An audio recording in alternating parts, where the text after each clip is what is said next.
Hey, you. Yeah, you grating that cheese over there, did you know that little tool in your hand has a wild history that goes back centuries? From ancient kitchens to modern memes, graters have been shredding their way through time, and today, we are diving into the untold story of this unsung kitchen hero.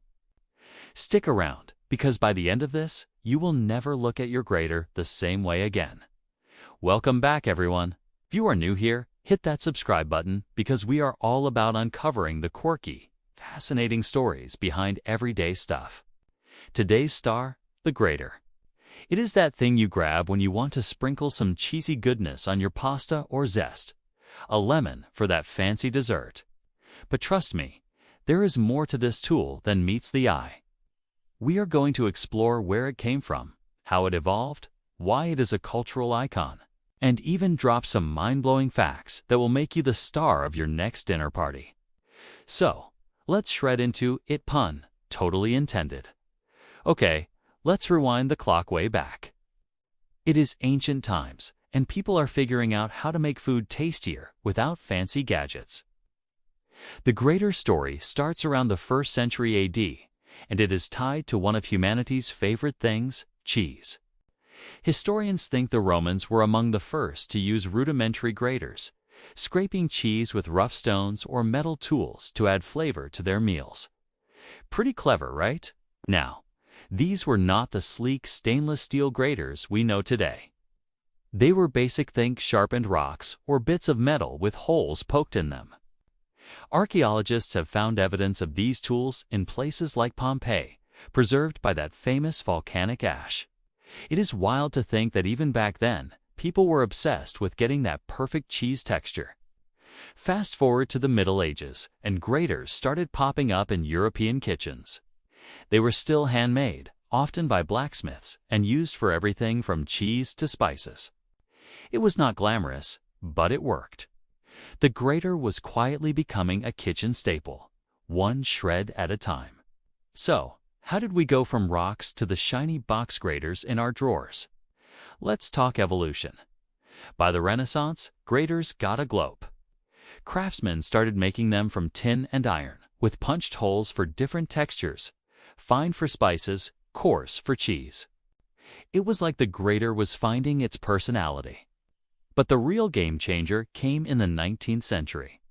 Industrialization hit, and suddenly, graters were being mass-produced.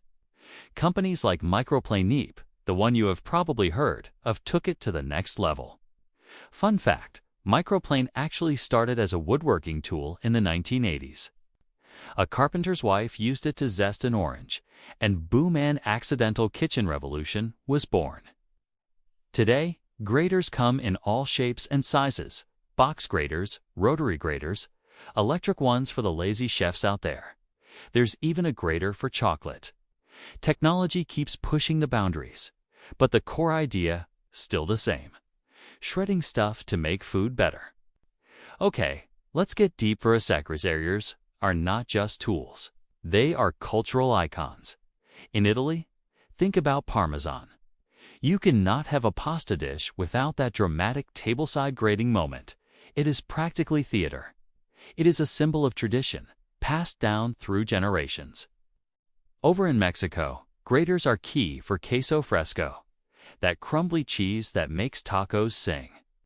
It is not just about flavor, it's about family, gatherings, and keeping recipes alive. Every culture that uses graters has its own spin, and that is what makes this tool so special. And let's not forget pop culture. Graters have snuck into movies, memes, even music. Remember that viral TikTok where someone grated a whole block of cheese to Sweet Caroline? People love this stuff. It is quirky, it is relatable, it is us. Alright, time for some grater trivia to blow your mind. Did you know the world's largest cheese grater is over 10 feet tall?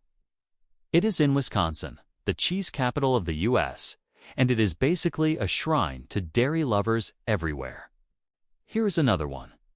In the 1920s, a guy named Isaac Hunt patented the first box grater. His nickname, Grater Hunt, I am not kidding, neat, is like he was destined for this. That design is still the blueprint for what we use today.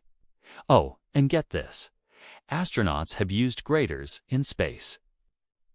NASA once sent a mini grater to the International Space Station so they could shred dehydrated veggies. Even in zero gravity, humans need that grated goodness. So, there you have it, the epic saga of the grater. From ancient Rome to outer space, this little tool has been shredding its way through history, evolving with us and adding flavor to our lives. It is more than just a kitchen gadget. It is a piece of who we are. Next time you are grating cheese or zesting a lemon, take a second to appreciate the journey it has been on. Pretty cool, huh?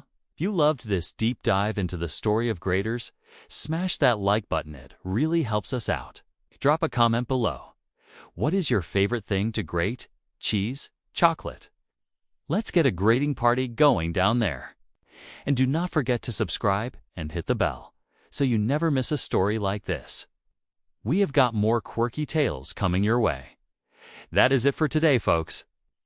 Thanks for hanging out with me on this cheesy adventure. Check out the links below for more cool stuff, and I will catch you in the next one. Keep shredding, keep smiling, and I will see you soon. Bye.